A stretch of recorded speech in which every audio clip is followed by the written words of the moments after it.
کی عمر جو مسلمان اونٹ کی قربانی کرنا چاہتا ہے، ایک تو اس میں 7 حصے ہونے چاہیے، 7 حصے سے کم ہوں گے قربانی نہیں ہوگی۔ دوسرا، اونٹ کی عمر 5 سال پورے ہونی چاہیے قربانی کے لیے، اونٹ کی عمر 5 سال تب جائز ہے۔ اسی طرح گائے، اس کے لیے 2 سال پورے ہونا ضروری ہے، اور اس میں بھی 7 حصے، گائے کے اندر بھی 7 حصے سے کم ہوں گے تو قربانی نہیں ہوگی۔ بکری یا بکرا، اس کے لیے 1 سال کا ہونا شرط ہے، 1 سال پورا، تب اس کی قربانی جو ہے وہ جائز ہے۔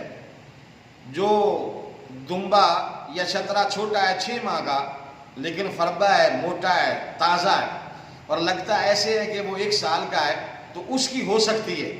لیکن جو بکرا اور بکری ہے اس کے لیے 1 سال، گائے کے لیے 2 سال، اور جو اونٹ ہے اس کے لیے 5 سال یہ اس کی عمر ہے۔ اگر اس سے کم ہو تو ایسے جانوروں کی قربانی جائز نہیں ہے۔